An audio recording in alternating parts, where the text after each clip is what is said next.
What I have to say seems not to be easy to comprehend.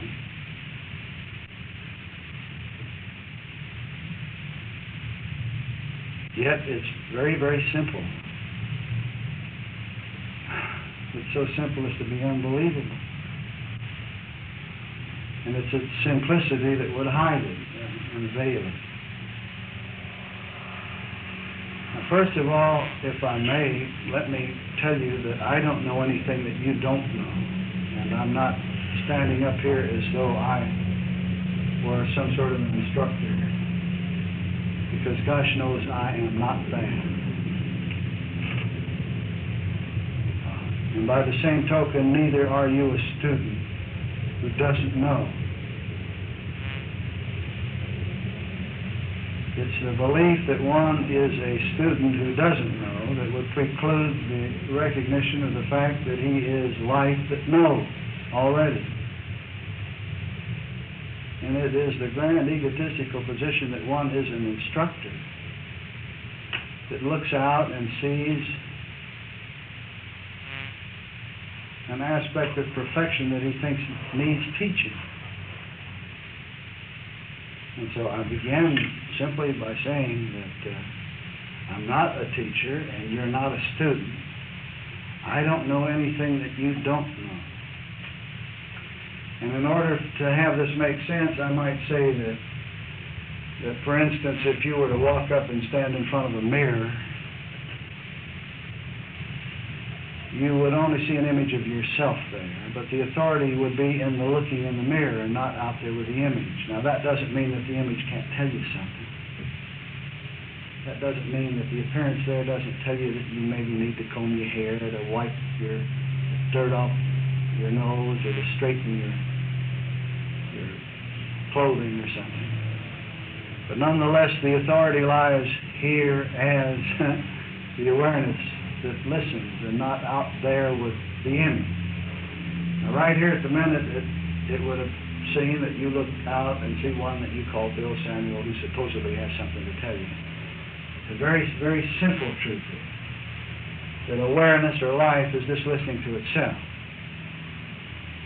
And it is forever doing just that. At every minute, it's doing just that.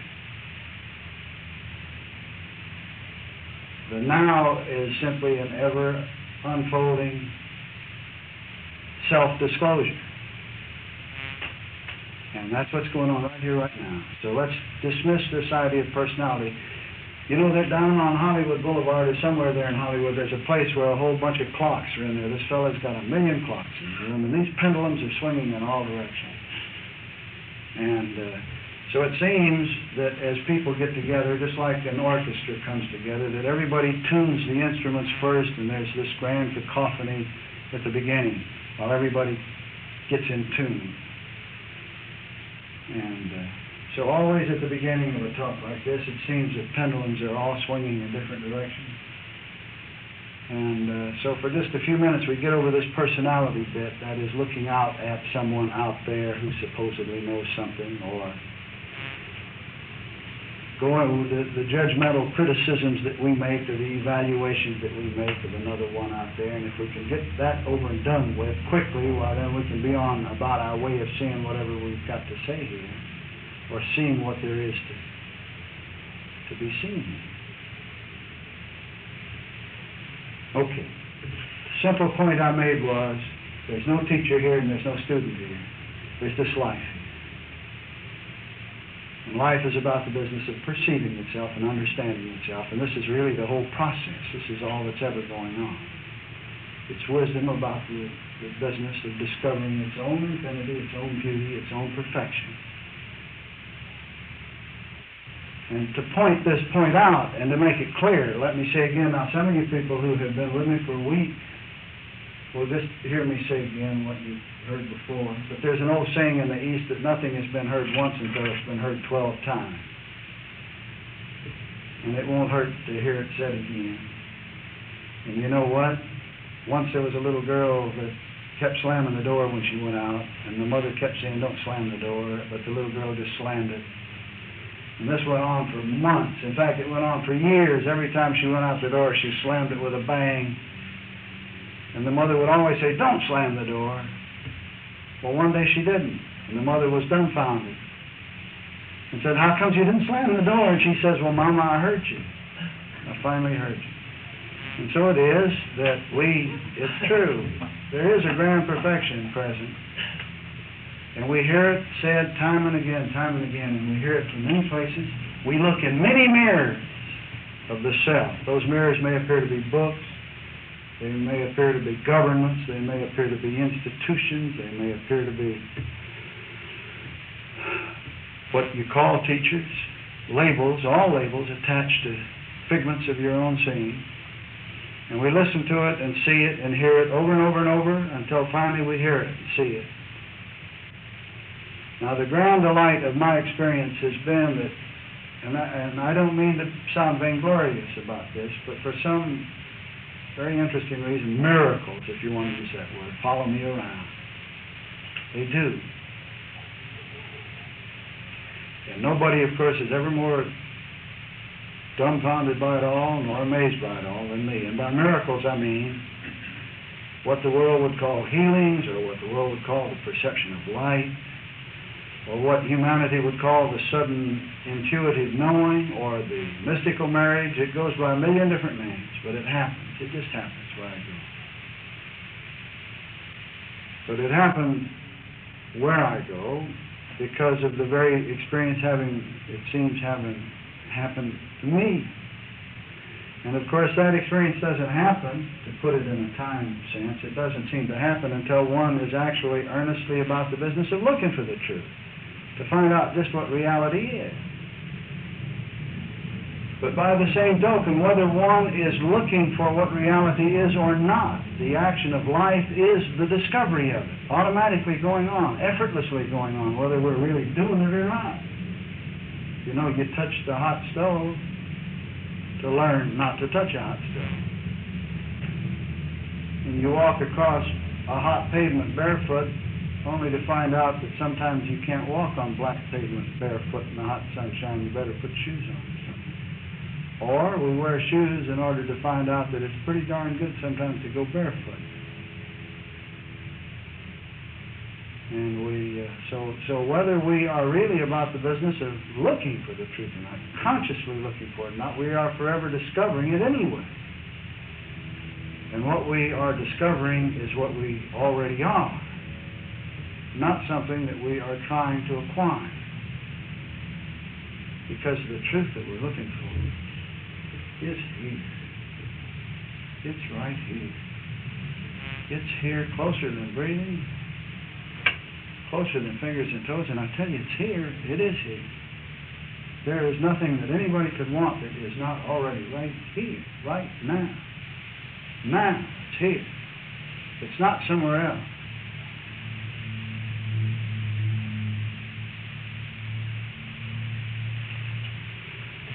By way of illustration, I might point out that the alphabet is right here. An intangible alphabet is here. Who would deny that? You can't see it, you can't weigh it, you can't measure it, and yet it shows itself forth as a whole bunch of letters. But the alphabet's here. This principle is here. Whether we see it, whether we look for it, whether we know it, whether we care about it, it's here. And by the same token, the principle of arithmetic is here. The principle is here. The principle is intangible. It doesn't have a beginning. It doesn't have an end. You can swing all of the axes, and you can throw all of the bottles, and you can destroy all of the buildings. You can blow the earth apart. But the principle of arithmetic remains untouched, unaffected, unhurt, and the principle is perfect. It doesn't have a single error in it, a single mistake in it. It is immaculate, and it's here. It's right here, right now. And furthermore, it's all here. There's no aspect of it that isn't here.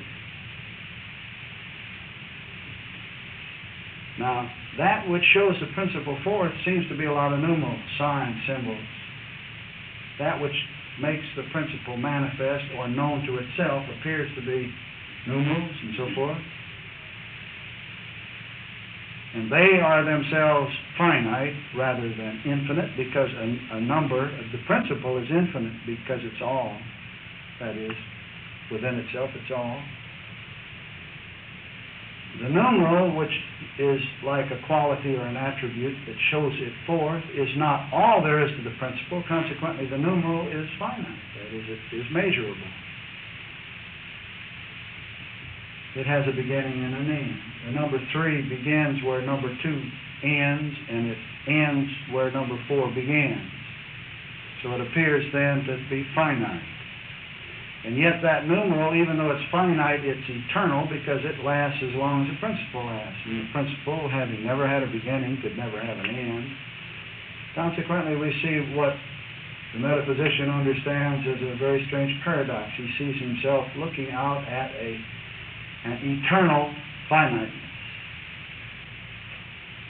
And the mystic said this first, or the illumined, or the enlightened, or whatever you want to call it, said this first, and then the philosopher came along and created a philosophic system that proved it by use of reason and logic. And then finally science comes along and very laboriously proves it, tangibly proves it, so that the intellect will buy it. And lo and behold, we find out that matter really can't be destroyed, that matter is energy or light, and that we can change it and do all kinds of things with it, but it still winds up still being what it was, if we don't get rid of the energy or the light. Okay, now that sounded, let's come down just a little bit. What I've said is that there is a pure and perfect principle right here, right now, to be discerned. And that the awareness or the life we are is the discerning of it going on, continually going on, whether we like it or not. And that all that we're concerned with is this now instant, this now moment. And that's all we've really ever been concerned with. You know, I love when all of the kids started talking about the now. I jumped up and down and clicked my heels because I said, great! It's the truth. Why should I not see my own youthful aspect of self out there? Discovering the beauty and the perfection that now is. Because the now is all we're ever concerned with. Just this now.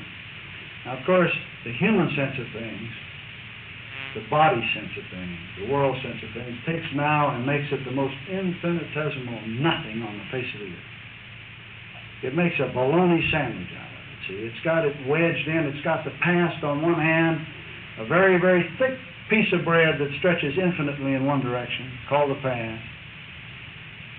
And then on the other hand, it's got the future that it stretches out and worries about and is concerned about. And he's guilty about the past, don't forget. Everything in the past he's guilty of and has done wrong or something. And I wish I hadn't done this or that. And on the other side, there's this great future about what's going to happen.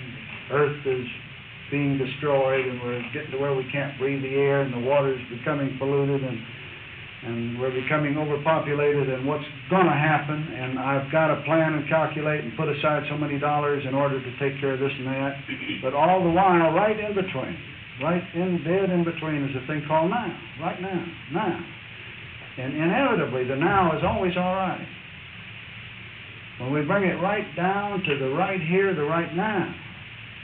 And then at the moment it would seem that the tangible here now is this room, where you listen to an aspect of yourself called Bill, just making an effort to be honest, to tell it like it is. And you'll notice that the now, when you bring it down to the now is always all right. The now really is always all right. It's always that worry about what's going to happen in just the next minute. Or when you look at the stack of bills, what's going to happen in just the next minute? Or when you look at the government, you're worrying about, well, what's going to happen if this trend continues? Or if you look at the past, you'll say, well, what does it teach me or tell me? Or if I had only done thus and so. But you'll notice, if you'll just stop and consider,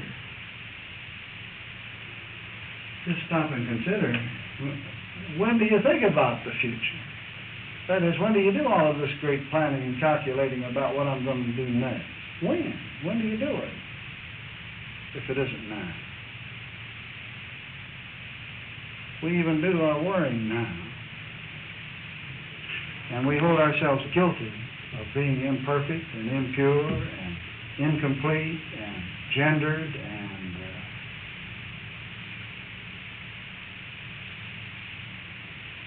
we do that now too. So the now is an eternal now. And it seems that the now is a ubiquitous now. It's with us, inevitably being us all the time. So,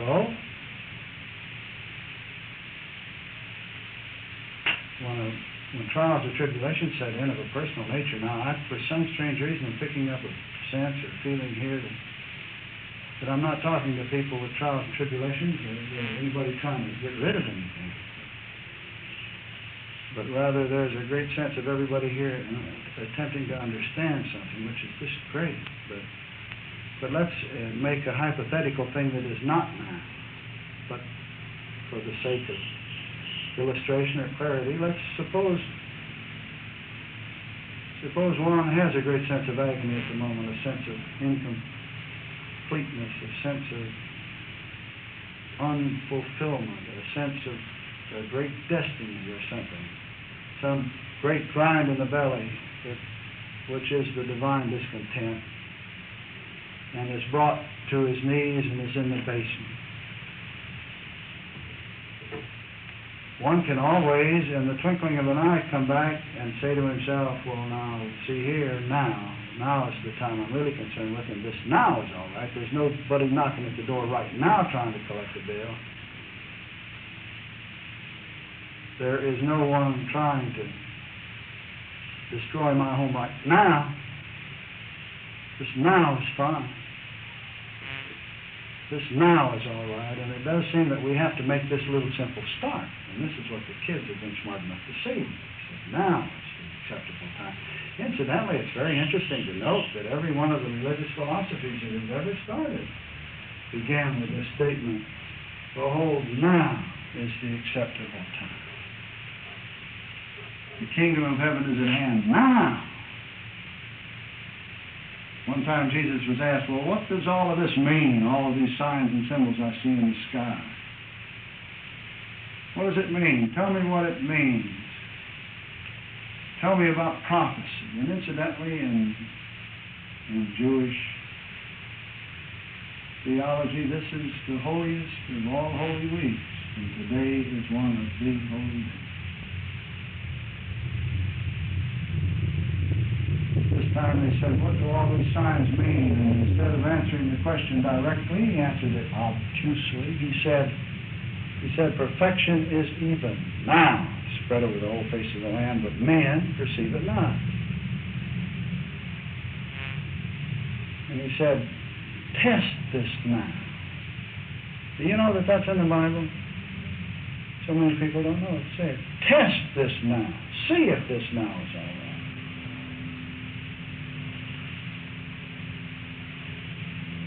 Well, okay. Obviously, we look around and we see a world in great turmoil, and you can say, well, hell fire, the now is not all right. What do you mean the now is all right?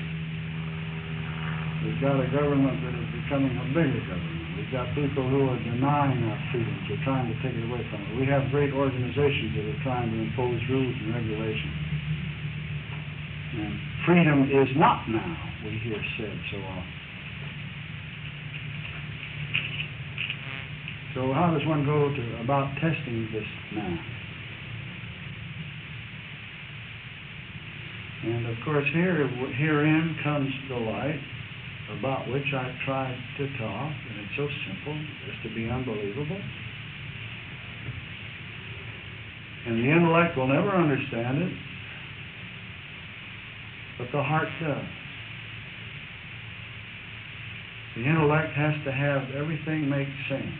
The intellect has to listen to a talk, and it has to make reasonable sense. It has to follow line upon line. It has to make progressive good sense. Reason and logic enter into it. And the intellect says now, at the end of this talk, if I am not lifted up or elevated, or if I didn't hear a lot, and so forth and so on, then it was no good. But the heart, strangely enough, doesn't do that. And the heart is not so obvious. The heart is a rather humble sort of a thing that we are, that seems to be infinitely greater than the intellect in many respects. For example, the heart and love are synonymous terms.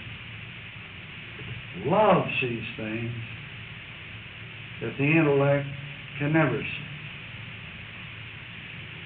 For instance, how many of you have seen some big fat slob that chews cigars and tobacco is forever running out of the corner of his mouth, and he's profane, and he's forever in a t-shirt, and he smells like a goat, and he is the crudest, coarsest thing on the face of the earth, and wherever he goes he says the wrong thing, and yet his wife loves him with a passion.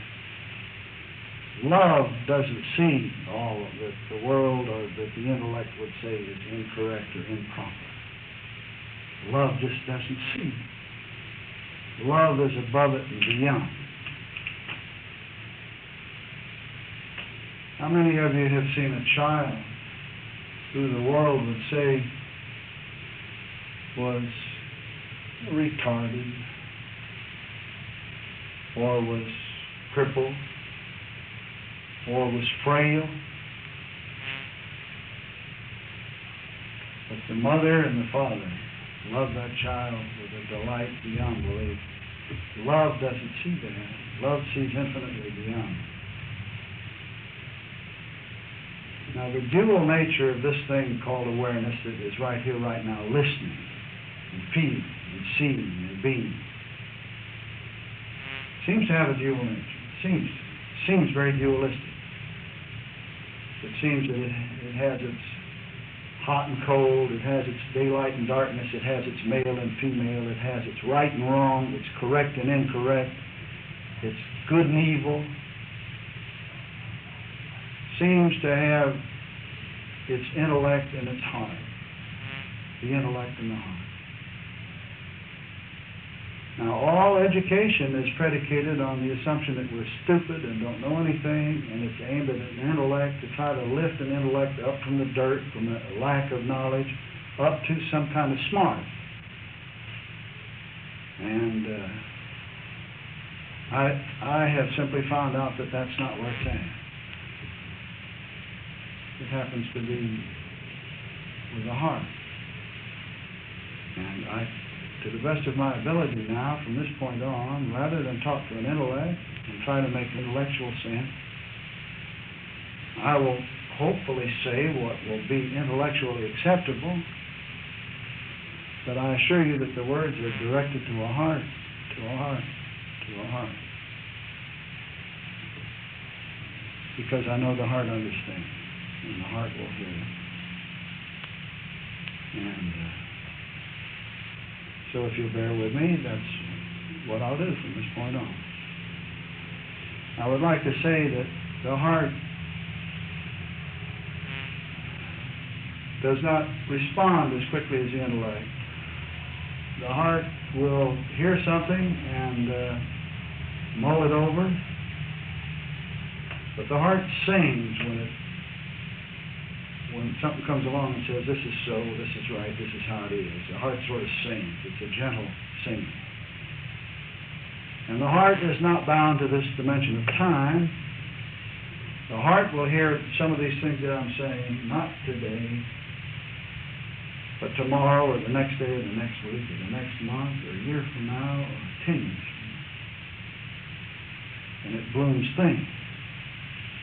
So please understand that I'm not trying to lift anybody up now so that you're walking around with feet of fire, or so that the healing transpires, or so you'll say, hot dang, this is really inspirational. I'm not doing that at all. I want to be honest and say it like it is. I want to just tell my own story. And once again, I point out that that's really all I can do is tell my own story. That's all any of us can really do, is tell our own story. But when we tell our own story, we can speak with authority because we know it. Now, what I'm going to try to say is something I know. It's what I know. It's what I've lived. And I won't be talking theory, and I won't be talking speculation, and I won't be talking what I think. But I will be telling you what I know because I've lived it. And I've lived on both sides of it. And I've lived it wrong lots of times. And made lots of mistakes. And walked down many crooked paths. And gotten tied up with all kinds of studies that have to do with mysticism and the psychic or religion or philosophy. I've walked down all of these paths. Only to find out that there seems to be a much simpler and much narrower way, a much more direct way, and that's what I want to talk about. But I'll say it to the heart. Okay? Everybody with me? Good. Thank you. Those are good ones.